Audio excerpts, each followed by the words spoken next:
तो नमस्कार दोस्तों, मैं आपका दोस्त उज्जवल तिवारी और आज लेके जा रहा हूँ आपको एक बहुत शानदार और प्यारी सी जगह जिसे कहते हैं चिल्कू की गुफा, जो पड़ती है गड़ा डोंगरी से 2 किलोमीटर दूर पर। बहुत ही सुंदर क्षेत्र से आपको आज अवगत कराते हैं और लेके चलते हैं आपको पहाड़ों की वादियों में।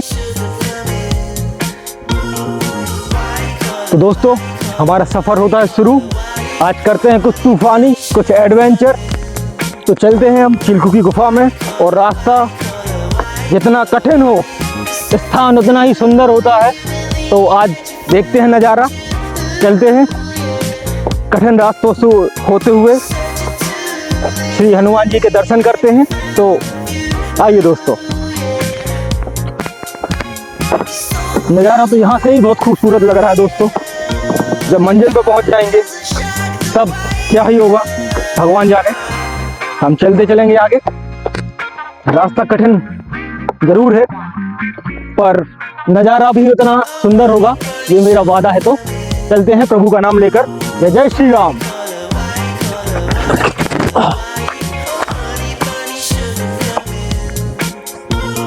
तो कठिन रास्ता और भी कठिन होता जा रहा है। देख सकते हैं यहाँ करंट के तार लगे हैं, तो आप अगर कभी भी आए तो इनको देख के आए। इनको अपन करेंगे आराम से क्रॉस। रास्ता है बहुत कठिन। प्रभु का नाम लेके हम आगे बढ़ते जाएंगे, रुकेंगे तो नहीं, क्योंकि प्रभु राम का बुलावा आया है, हनुमान का बुलावा आया है। तो चलते हैं। और दोस्तों देख सकते हैं आप खूबसूरत नज़ारा, ये पहाड़ी एरिया, और हम भी एक विशाल पर्वत पे ही जा रहे हैं जहाँ बीचों बीच विराजे हमारे हनुमान लला जी। तो आपको दर्शन कराता हूँ और इस एडवेंचर में आपको घुमाता हूँ। तो शुरू होता है हमारा चिल्कू की गुफा का कठिन रास्ता। हमें पार करना था जंगल को हम पार करते हुए जा रहे थे, और रास्ता उतना ही कठिन होता जा रहा था क्योंकि वहाँ कोई जाता नहीं है, तो वहाँ प्रॉपर रास्ता नहीं बना हुआ था। तो हमें रास्ता बना के जाना था। और दोस्तों हम भी कहाँ मानने वाले थे, आगे बढ़ते जा रहे थे क्योंकि डर के आगे जीत। तो दोस्तों हम आगे बढ़ते जाते हैं, और रास्ता जितना कठिन होता जा रहा था हमें मज़ा भी उतना ही आ रहा था, क्योंकि हमने वो कहावत सुनी है कि जितना कठिन रास्ता होगा सफ़र उतना ही सुंदर और मंजिल उतनी खूबसूरत होगी। और ये अपना छोटा भाई टीम का आ रहा था आयुष, और भाई हमारे अभिषेक पांडे, भाई की तारीफ है विवेक वैष्णव, और ये भाई है अपना अमन चौरहा। तो दोस्तों ये हम अपनी टीम के साथ जाते हैं, और वहाँ में कुछ संकेत मिलता है कि हाँ गुफा कुछ करीब है। ये हमें जब कुछ ऐसे चिन्ह दिखे तो हमें लगा कि हाँ हम गुफा के करीब है। पर दोस्तों अब मेन कठिन रास्ता तो अब हमें तय करना था, क्योंकि अब हमें पार करनी थी एक 80 मीटर नीचे लंबी खाई, और नदी के रास्ते हमें आगे बढ़ना था। अभी हमें नदी के किनारे हमें चिल्कू की गुफा में जाना था, पश्चिम की ओर। तो दोस्तों शुरू करते हैं खाई को नीचे उतरने का सफर। प्लीज दोस्तों आ गए हैं हम। आप देख सकते हैं वो नदी, और अब हमें ये खाई पार करनी है। इसके सीधा से नीचे जाना है, तो नीचे से नदी पार करके जाएंगे हम हमारी उस गुफा में, चिल्कू की गुफा में। तो चलते हैं दोस्तों नीचे। और यहाँ बहुत सावधानी से चलने का सिस्टम है, क्योंकि अगर यहाँ थोड़ी सी भी अगर यहाँ चूक होती है तो हम पल्लों खिला सकते हैं दोस्तों। तो दोस्तों आते हैं और आपको बहुत ही सुंदर क्षेत्र से अवगत कराते हैं। तो दोस्तों शुरू होता है सफर हमारा खाई को नीचे उतरने का, और खाई नीचे उतरते पत्थर इतने बड़े थे और बारिश का टाइम था तो इतने खिसक रहे थे, पर हम दोस्त आगे बढ़ते गए बिना खतरे की परवाह कर। और दोस्तों यहाँ का जो मौसम था और नज़ारा था उतना खूबसूरत होता जा रहा था। हम जितने गहराई और जितने पास जाते जा रहे थे, नज़ारा उतना ही खूबसूरत होता है दोस्तों। तो हम आगे बढ़ते जाते हैं, और इन कठिन रास्तों का सामना करते हुए आगे बढ़ते हैं। हम थोड़े से थकते भी जाते हैं, पर निरंतर पढ़ना जरूरी था, क्योंकि हमें शाम को 5 बजे के पहले हमें वापस भी आना था और यहाँ सूरज उगने तक ही यहाँ घूमना सी अच्छा है, क्योंकि इस शाम को जानवर यहाँ थोड़े से खुखार रूप से पाए मिले हैं। तो दोस्तों हम आगे बढ़ते आते हैं और हम नदी के करीब आ गए थे।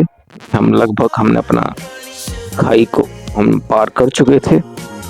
अब हमें नदी के रास्ते रास्ते पश्चिम की ओर आगे बढ़ते आना था, चिल्कू की गुफा की ओर, जहाँ विराजे हैं हमारे हनुमान, लॉर्ड प्रभु श्री रामदूत हनुमान की जय करके हम बढ़ते हैं आगे।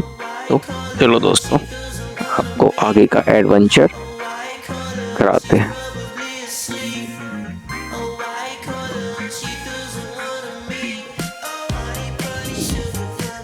तो दोस्तों जैसे ही हम नदी के करीब पहुंचते हैं, नज़ारा उतना ही बेहतरीन और हरा भरा देखने लगता है दोस्तों। तो दोस्तों हम नदी को पार करते करते नदी के किनारे से पहुंच जाना था हमें पहाड़ी की ओर, पश्चिम की ओर। तो अब हमें करनी थी नदी पार। तो नदी को भी हम दोस्तों बड़े आराम से और सावधानी पूर्वक पार करते हैं और बहुत ही करीब पहुंच जाते हैं चिल्कू की गुफा की ओर। दोस्तों यहाँ का नज़ारा सबसे ज़्यादा बेहतरीन था दोस्तों। ऐसे लग रहा था जैसे हम पचमढ़ी की वादियों में हों, और साथ ही नदियाँ इतनी खूबसूरत थीं जैसे लग रही थी कश्मीर की, हिमालय की गोद से बह के आ रही हैं। तो दोस्तों हम आगे बढ़ते जाते हैं और थोड़ा सा आनंद लेते हैं इस प्रकृति का, क्योंकि दोस्तों प्रकृति बहुत ही खूबसूरत है और हमें प्रकृति की हमेशा रक्षा करनी चाहिए। और दोस्तों चिल्कू की गुफा हमें दिखने लगी थी और हमारा सफ़र लगभग पूरा हो चुका था। हम खुश थे। हमने थोड़ी देर हम वहीं पे बैठे, नदियों में घूमे, नदी के जल से थोड़े से फ्रेश हुए और यहाँ का जल इतना निर्मल और स्वच्छ था दोस्तों कि हमें पूरा स्ट्रेस हमारे सिर्फ हाथ पैर धोने में ख़त्म हो गए। तो दोस्तों अब बढ़ना था हमें चिल्कू की गुफा में, और यहाँ का नज़ारा, जो माउंटेन्स थे ना दोस्तों, इतने खूबसूरत दिख रहे थे, इतने खूबसूरत दिख रहे थे दोस्तों, मैं आपको अपने शब्दों में इनका विवरण नहीं दे सकता। यहाँ तो जब आप विजिट करेंगे तभी आपको पता चलेगा तो कि ये सफ़र मेरा कितना खूबसूरत। देख सकते हैं ये सुनहरा नज़ारा, ये प्राकृतिक सौंदर्य इतना सुंदर, इतना खूबसूरत नज़ारा के अगर आप आ जाएंगे तो आप ये नहीं कहेंगे कि हम मध्य प्रदेश में। ये पचमढ़ी को भी फेल कर देगा दोस्तों। बस इसी पर्पज से मैं वीडियो बना रहा हूँ कि हमारे बुंदेलखंड में इतनी सुंदर सुंदर जगहें हैं जहाँ लोग पहुँच काम नहीं करा पाती है, ना ही यहाँ व्यवस्थाएँ अच्छे से बना पाते हैं, क्योंकि हम बहुत लंबा सफ़र करके आए हैं और बहुत कठिन भरा। तो ऐसे सफ़र में आपको भी, अगर आप यहाँ आते हैं तो बहुत सावधानी से आएँ। यहाँ जंगली जानवर मिलने के बहुत ज़्यादा चांसेस हैं, पर आप यहाँ आएँ ज़रूर। और वो चिल्कू की गुफा रही वो, तो आज हमारा आज का सफ़र कंप्लीट होने वाला है, मंजिल पहुँच गए हैं। और आप देख सकते हैं ये खूबसूरत नज़ारा। जय श्री राम, जय श्री राम। तो दोस्तों आ गए हैं हम चिल्कू की गुफा में। अब हमें करनी पड़ेगी ये नदी पार, जो कि थोड़ी सी गहरी है गले के ऊपर तक। तो हमें ये नदी पार करके हमें जाना पड़ेगा ऊपर उस पहाड़ पर, उस गुफा में। तो शुरू करते हैं ये आज का एडवेंचर।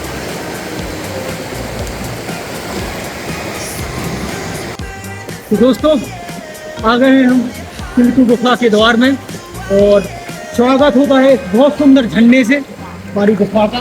देख सकते हैं जैसे ये पानी आ रहा है, उस पानी में इतनी अपार शांति, एक असीम ही ये जल कई जड़ी बूटियों से पूरे जंगल से गुजर के आ रहा होगा।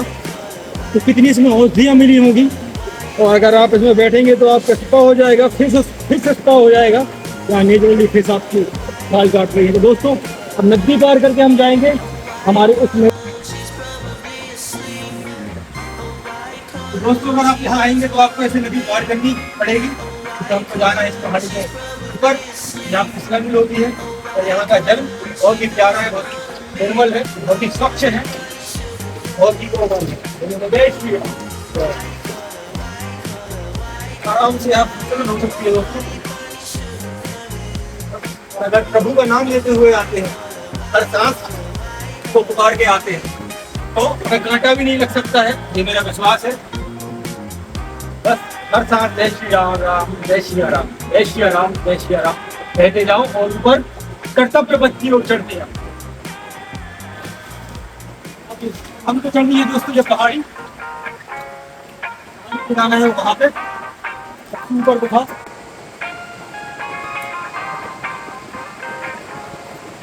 दोस्तों हमें चलना है यहाँ से।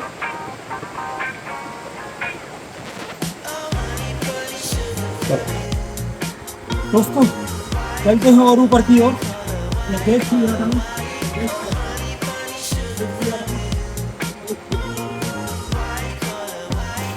दोस्तों हमारा काम हो गया, बस हम पहुंच ही गए। चलते हैं और दर्शन कराते हैं आपको श्री राम देव हनुमान की। और बहुत सुंदर ही नज़ारा है दोस्तों, आप देख सकते हैं यहाँ से आपको ऊपर का कितना सुंदर, कितना प्राकृतिक, ऐसा प्राकृतिक नज़ारा शायद ही आपको कोई मिलेगा।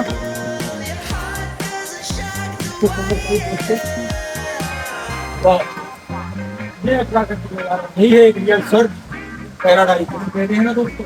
और ये हमारे सागर, हमारे बुंदेलखंड में आप घूमते हैं ये पचमढ़ी से अच्छा भी दिख सकता है आपको। अगर आप यहाँ आएंगे तो यहाँ की शांति अलग दिखेगी, यहाँ सब कुछ ही अद्भुत प्रकार का चमत्कार दिखेगा दोस्तों। तो हम कोशिश करेंगे कि ऐसे क्षेत्र सरकार और डेवलप कराए और इनको एक अच्छा पर्यटन स्थल का दर्जा दे। तभी तो लोग, जब यहाँ तक रोडें अच्छी बन जाएंगी तभी तो बाहर के लोग आके यहाँ विजिट कर पाएंगे। यहाँ का रास्ता बहुत लंबा होता है पर यहाँ जरूर है। चलते हैं हम और हनुमान जी के आपको दर्शन कराते हैं।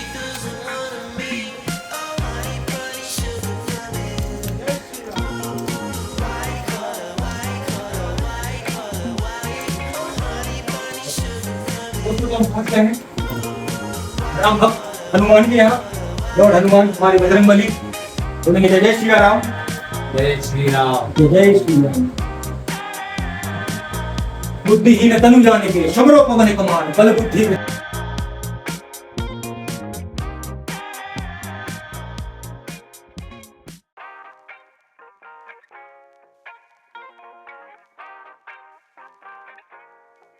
जय श्री राम, जय श्री राम। दोस्तों हम आ गए हैं चिल्कू गुफा में और यहाँ बैठे हैं हमारे दादाजी। इनसे हम गुफा के बारे में कुछ जानकारी लेंगे, कुछ पूछेंगे, कुछ तथ्य बताएंगे। दादाजी हमसे साझा करेंगे कि यहाँ का क्या कैसा निर्माण हुआ, यहाँ कौन कैसा रहता था और बीचों बीच इतने कठिन परिश्रम से इस जंगल में आते हैं तो कैसे हम यहाँ आ जाते हैं, मतलब कैसे आ सकते हैं। इनकी कृपा है और भी कृपा है। हाँ दादाजी, तो अब आप बताएं कि इस गुफा के बारे में, ये गुफा का कैसा क्या निर्माण हुआ।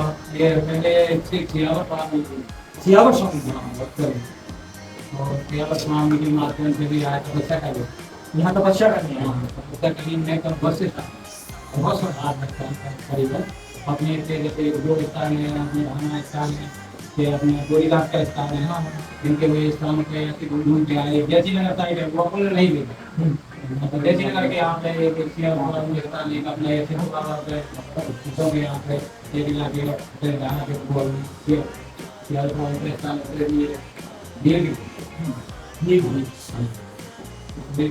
कुछ आदमी ने उनकी परीक्षा लेने की सोची कि कहाँ है कहाँ नहीं, यहाँ पे भोंगी लेके परीक्षा ले आए थे।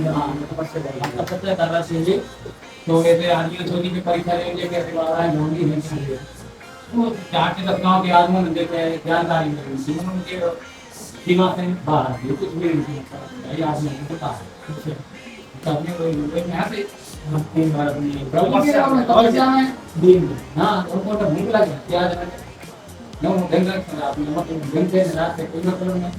भागे थे न सोगे थे न कुछ बाद में बहुत ताड़ना ताड़ो दिन के रात के दिन रात एक आदमी को होंगे, एक आदमी को मैंने रात रात भर के निकाह खा रहा है, काफी ना। अच्छा मतलब प्रभु की कृपा है कि उन्हें कोई चीज की जरूरत ही नहीं। हाँ न पानी पीने की, न खाने की, मतलब ऐसे बैठे थे तपस्या में। हाँ पान ना कुछ, न पानी भी नहीं। प्रभु की कृपा उनके ऊपर है, सिद्धि और भगवान सिद्धि है उनके पास, प्रभु की कृपा।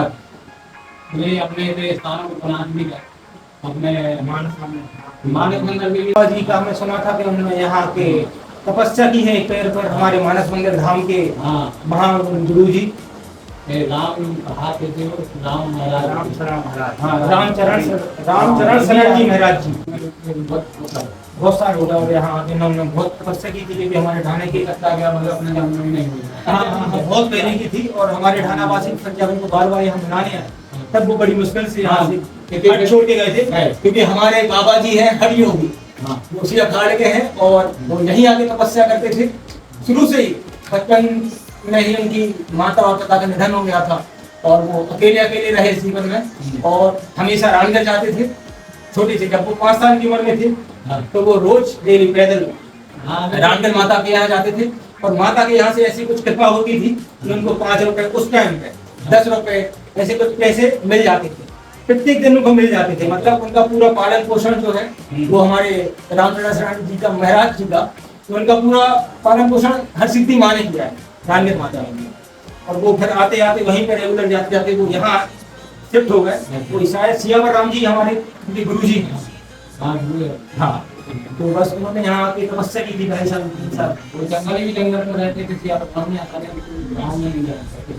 उनके मानस मंदिर में मानता से लेके जाए तो हाँ उन्होंने मानस मंदिर में एक बहुत बड़ा धाम बनाया है और ऐसा कहना है उनका कहना था कि अगर यहाँ कोई अगर तीर्थ कर लेता है सारे दर्शन कर लेता है तो और कहूँ तीर्थ पे जाने की जरूरत नहीं कोई जरूरत नहीं बस इतना ही अगर कर यहीं पे उनका सब कर देते बिल्कुल तो ऐसी कृपा थी कर बिल्कुल कोई बिल्कुल। भी चीज मांग के जाओ तो बराबर।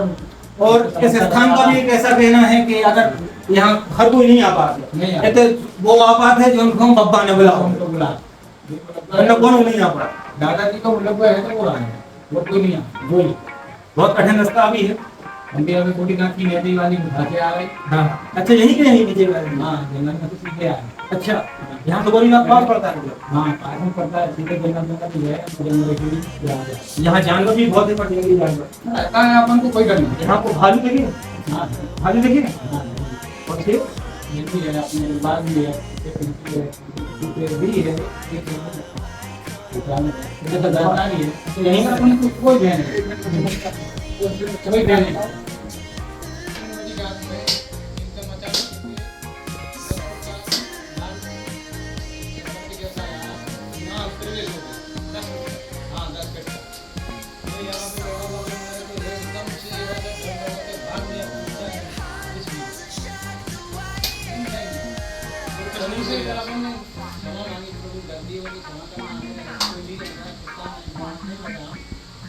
जिससे हम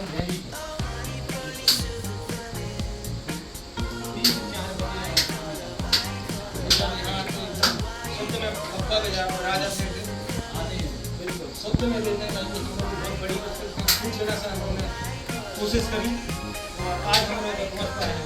एक बार और आएगी थैंक यू दोस्तों।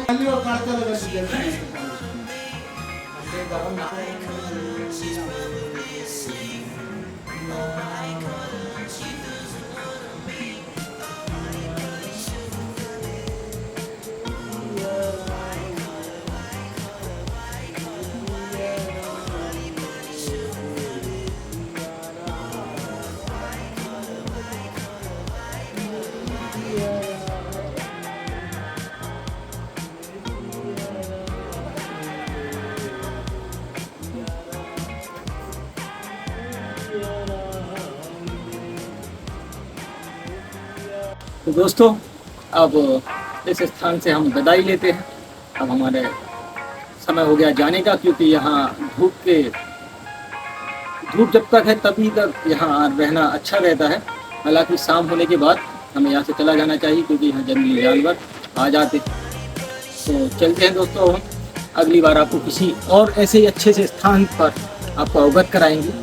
ऐसे स्थानों के लिए हमें आवाज़ उठानी चाहिए सबको इकट्ठा होकर कि ऐसे स्थानों को राष्ट्रीय संपत्ति का दर्जा दें और यहाँ थोड़ा सा विकास करें, इतना कर दें कि लोग यहाँ आ सकें अच्छे से।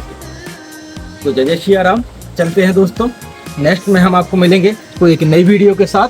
तब तक के लिए जय जय श्री राम, हर हर महादेव, जय माई जी। अभी